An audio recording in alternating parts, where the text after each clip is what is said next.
The beer is cold and the wings are hot. You're in the sports bar with Danger and Battaglia on the Sports Leader, 95.7 FM and AM 950 The Fan, Rochester. You can hear him on Fantasy Sports Radio, Win Daily Sports. Always love talking fantasy football with Tony Cutillo. Gino's obsessed with your gigantic ring from your profile What picture. is the ring for, Tony? What are you showing off in that photo?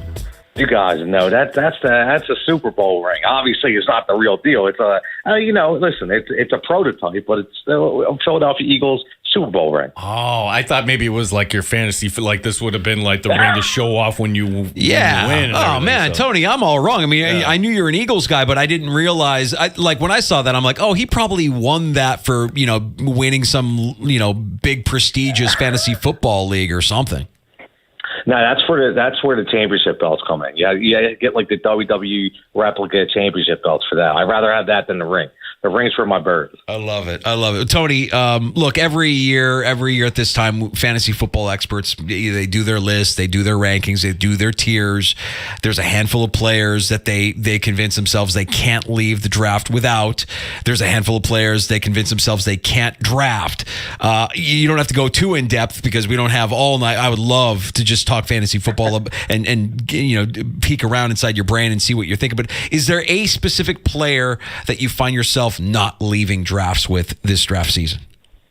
Oh, that's a good one. That's a really good one because this year I think there's a lot.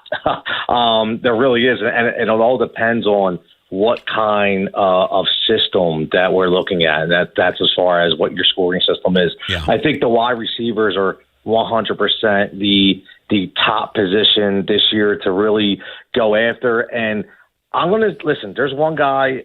I think you guys know who he is. I'll talk about Garrett Wilson. I think Garrett Wilson is a guy. I want Garrett Wilson everywhere. That's the guy I want. And he's a top guy. I get that. But I think he's going to be a top 5 receiver this year. I continue to love Garrett Wilson. I love the rapport he already has with Aaron Rodgers. Now, Rodgers did injure his calf a little bit today. I'm not too worried about that, but he's a guy. And I will say this, locally, another receiver that you guys are, not you, but a lot of people out there aren't giving enough love to is Devontae Smith. I'm telling you now that Devontae Smith will have better numbers this year than A.J. Brown. He is that good. I've watched him in camp. I've read the story. He is polished, and he's a third-year wide receiver. And people that play fantasy football know third-year wide receivers, it's breakout time. It's funny. You mentioned that, and I think when you think about the Eagles receivers, you think about A.J. Brown first and foremost. You're predicting that Devontae Smith could actually have a more productive season than A.J. Brown. There's another team out west that I think there's a similar situation going on with their receivers, and it always puzzles me. Every year, I feel like fantasy football drafters disrespect Tyler Lockett and always go for the shiny object of DK Metcalf. And now you also have Jackson Smith and Jigsaw is a part of that offense. Is Lockett the guy you want in that Seattle offense, or do you go with the flashy new toy in JSN or the guy that in DK Metcalf? See, it's funny. I'm with you. I'm not a DK Metcalf guy, and JSN is an absolute prodigy as far as talent, but we just don't know how quickly that's going to translate. And there's another guy named Geno Smith throwing the ball. Is he going to be the Geno Smith we saw last year, or will he take a step back? For my money, I go Lockett. I think Lockett is the guy who week to week consistently gets the ball. If you take out week 15 and 17, he ended the year last 5-6 weeks with at least 7 targets per game. That's the kind of guy you want. That's not what DK Metcalf did. And let's face it, he went on a run last year where he had 6 games in a row where he scored at least 1 touchdown. So I'll still go Tyler Lockett all day. Tony Cutillo, our guest here in the sports bar. So there was one take, and this is the season of takes, right? Because you can say things, and then not often do you get held accountable for it. But there was a take yesterday that Danger and I heard, like, whoa. When Ryan Clark of ESPN goes on and says, there's a receiver that's more talented than Justin Jefferson, and his name is George Pickens. Okay, Pickens is good, but are you willing to say he's going to get into that top 10 sort of echelon? Your thoughts on Pickens and that Steeler offense overall, because it could be good if Kenny Pickett actually steps up. Yeah, and you just hit the golden word there, the golden phrase. Kenny Pickett, right? Listen, you can only go as far as your team, and I love Ryan Clark, and I don't know, maybe he's talking about from a talent perspective, he's going to grow into that kind of guy. I don't know what he's looking at, because when I look at Justin Jefferson, I look at the most polished and the most consistent receiver in the game, who quite possibly could hit 2,000 yards this year. So I don't not even see George Pickens even coming close to that, because of the offense he's in. He is uber talented. I agree. One-handed catches, toe touches, his routes are crisp. But at the end of the day, it's like what you have in Atlanta. I love Drake London. I love Kyle Pitts, but is Desmond Ridder the guy that we're going to be throwing in the ball that I'm going to say, I hope he gets it to him? I mean, this is what you have to look at. So as much as I love Pickens, he's not ready to challenge for that top 10 spot yet. No way. Hey, let's stay in the AFC North and look at an offense that maybe deserves a little bit more respect on their name. There's some unknowns with Baltimore. Todd Monken is coming in, but we know what his history has looked like. And all reports out of Ravens camp is that the offense is humming. What's your takeaway on the Ravens offense, and which assets should we be targeting? Yeah, I'll tell you what, I have done about 12 to 13 mock drafts in the past 2 weeks. We do one every Sunday night on the Sirius show from 9 to 11, and we have a lot of fun with it. And a guy that's getting no love for some reason is Odell Beckham Jr. Now, I'll be honest with you. I know everybody wants to talk about the 2 ACLs. They want to talk about the injury history. But listen, this is a veteran guy who doesn't have a lot of tread on his tires over the past 2 years, right? So, or taken off of his tires, I should say. Is the guy that could come in and be that number one weapon that Lamar Jackson needs besides Mark Andrews. And they also drafted a guy in Zay Flowers and a guy last year in Rashad Bateman and a guy in Devin Duvernay who goes deep and opens up the offense. This could be, guys. This could be, and you might. This is going to be a good one for you because it has your territory. But this could be growing into that Buffalo Bills explosive style offense where Odell becomes that Stephon Diggs, Zay Flowers becomes that Gabe Davis, and then you have Bateman and Duvernay that kind of play that Shakir role. So I really think that, if you're targeting somebody, listen, you're getting Odell Beckham Jr. in like the 7th round. He could be a number one wide receiver and get you 85 catches in the 7th round. So that's the guy I'm targeting. Tony, tonight we get the one game. It's the Eagles and Browns. And I think the last time we talked about Deshaun Watson, and look, we're all going to be watching Watson. But I'm going to ask you the question from this perspective. And Danger and I, we're in a super flex league. So for everybody not familiar, super flex is where you get to play a second quarterback in the flex. And Tony, I love that because to me it feels more like real football. It puts the importance on the quarterback position. And yeah, you could rattle off who the starting quarterback's top 12 in fantasy, and then you get to who should be your second quarterback. And is it a guy like Watson? Who might be that guy that, if you're in a super flex, you would say, this is a quarterback that's going to get some garbage yards, or this is a quarterback that is young that people don't know about? Who are you high on that at the quarterback position that maybe the rest of everybody is not?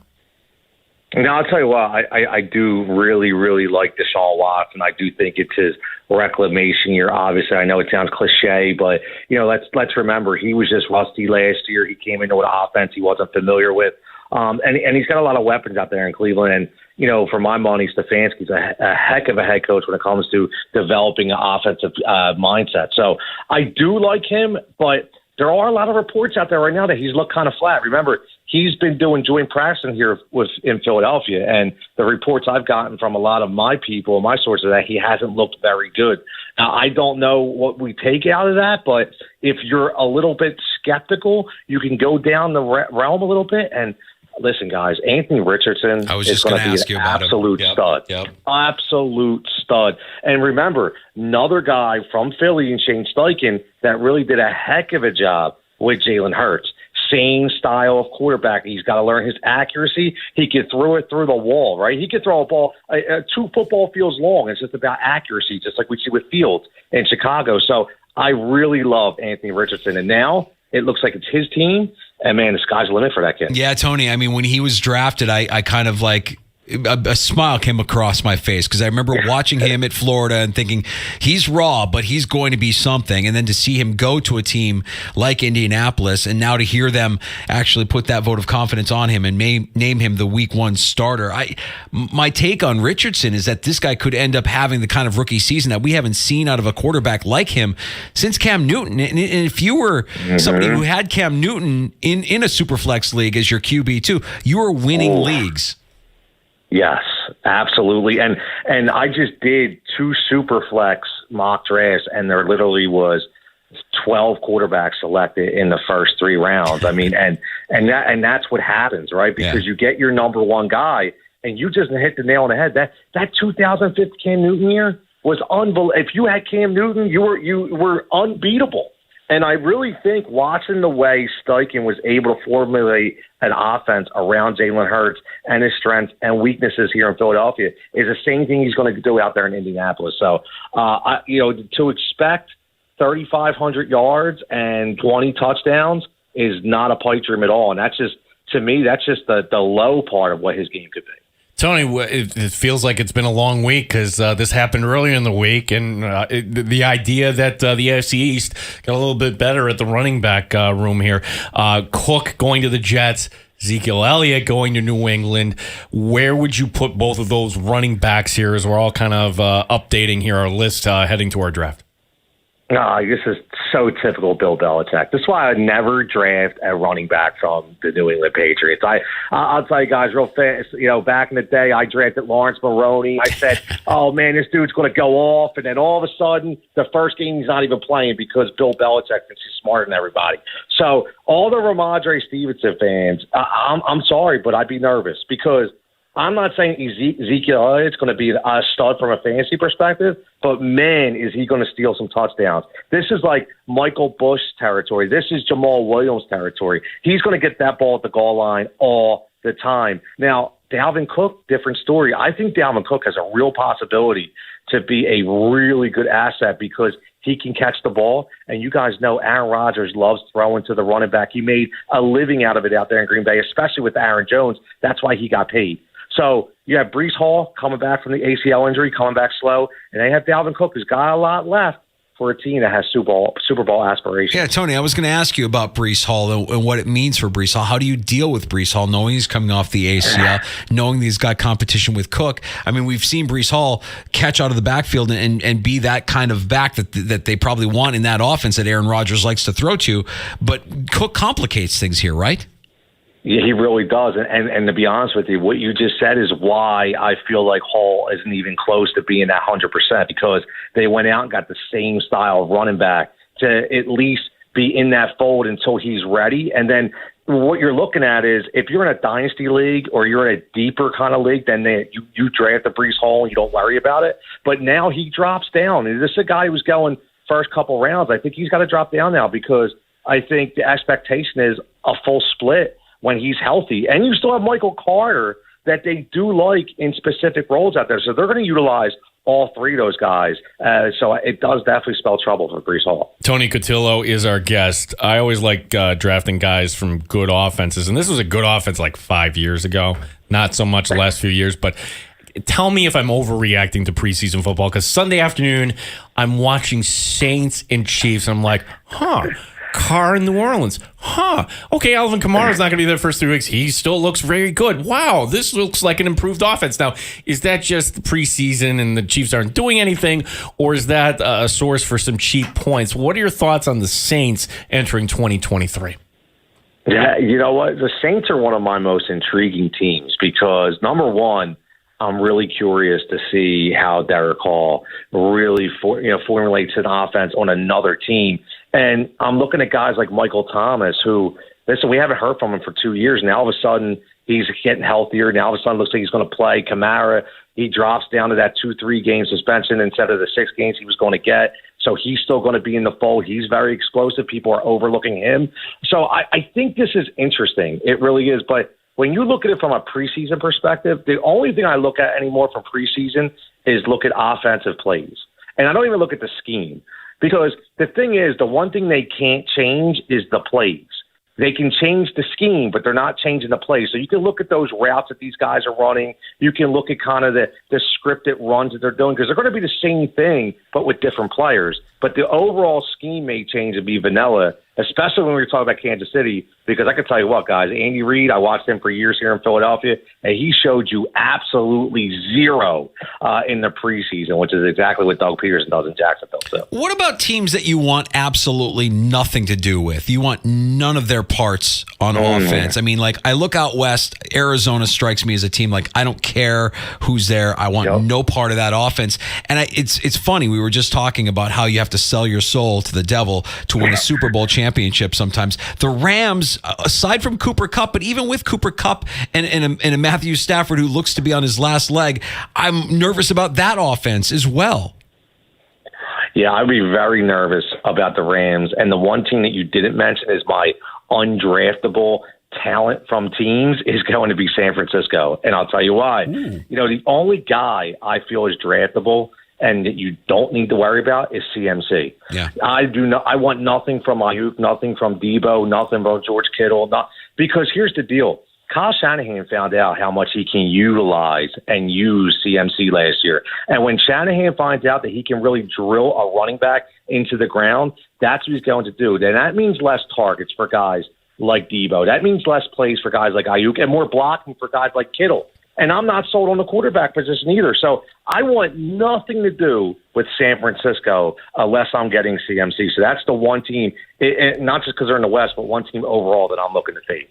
Ooh, I love that take. Tony, last one for me. And it concerned, again, another overreaction, or maybe it's not. Look, I could have completed that little screen pass to DJ Moore, but then there he goes there, and it has a lot of Bears fans excited. So he's talking about me. Yeah, I am, Danger, and every Bears fan. I know where he's going. Yeah, I know where he's going. Reality versus the value here, Tony, as far as what are you to see Fields and this Bears offense, because they certainly look good over the weekend.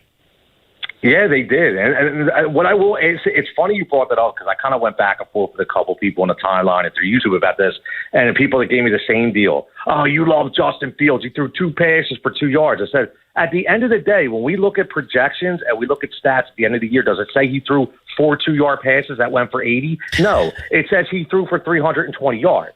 So I could care less if it's 2 yards, because guess what? I dealt with a quarterback in McNabb that threw worm burners into the ground a lot here in Philadelphia, and he couldn't even get the 2-yard pass completed. So the thing that I look at is DJ Moore is such a relief for what Fields can do, because he's going to be able to take it to the house. If you guys remember, I don't know when I was on with you last year or not, we talked about Tua before he got injured. I said the best thing about having guys like Tyreek Hill is Tua had an accuracy problem. What's the best way to solve that? A short passing game and guys that could take it to the house. So why should we get frustrated at that? We should love that, because that means Justin Fields is going to throw the ball more this year and is to get more yards, even if they're smaller plays that develop into big touchdowns.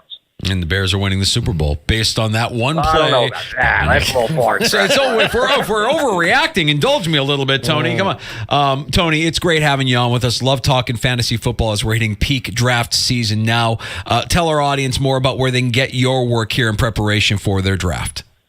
Yeah, you can you can go to windowsports.com, whether it be YouTube, whether it be podcast, the website, social media. Always dropping content for fantasy football, and every Sunday night from 9 to 11 p.m. Eastern on Sirius Fantasy Sports Radio Channel 87.